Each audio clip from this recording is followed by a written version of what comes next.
Аноним сауалнама бойынша нәтижелерін айтамыз. Әр түрлі жастан, әр түрлі қала районынан қатынасушылар болды. Офлайн сауалнамада 50 жастан жоғарылар көп болған еді. Онлайн сауалнамада 30-45 жас аралығындағылар көп болған екен. Қатынасушылардың 85% әйел, 15% ер адамлар. Ең көп ұшыраған кеселіктер бас ауруы, давление, зоб.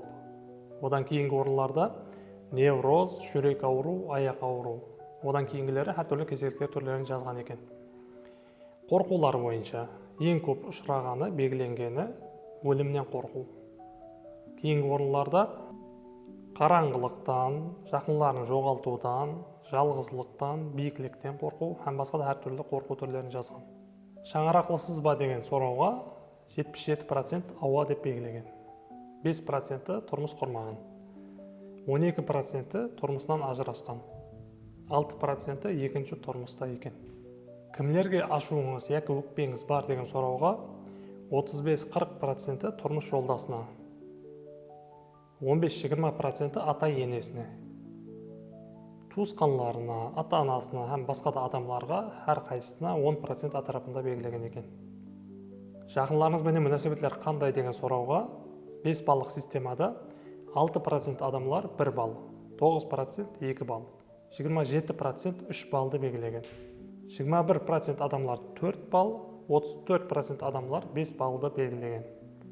Кешіре алмай жүрген адамларыңыз бар ма деген сұрауға 70%-тен көп адамлар ауа деген жауапты белгілеген. Кәсібі бойынша ең көп ұшырағандар мұғалімдер.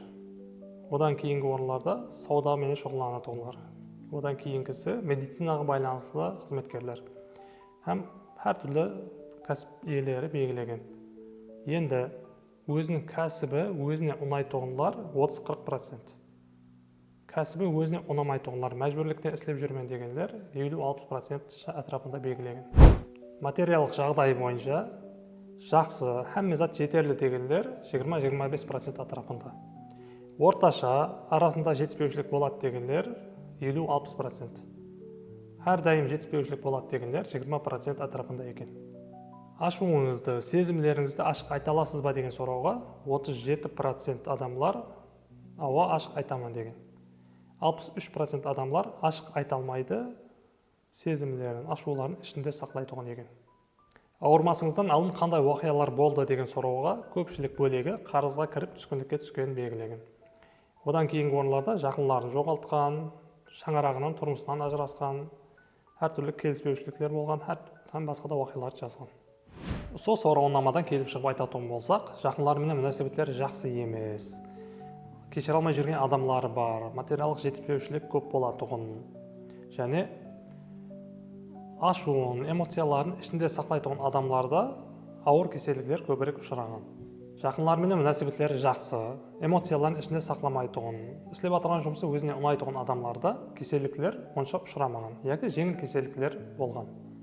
Қатынасушылардың 80%-тен көбісі стресске тез-тез түсетінлігін айтқан.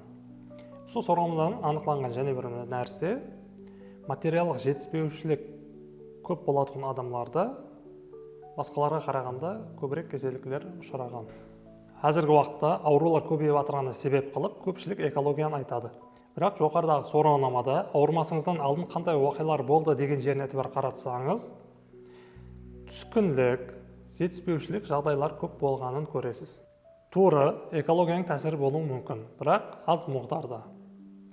30 жастан жоғарыларда ауру көп болуына себеп, сол жастардағы адамларда өмірінде, тұрмысында әр түрлі машқалалар көбейеді. Ата-анасынан, жақынларынан айырылуы мүмкін. Өмірдегі әр түрлі тәшвиштер, сынаулар көп ұшырасады.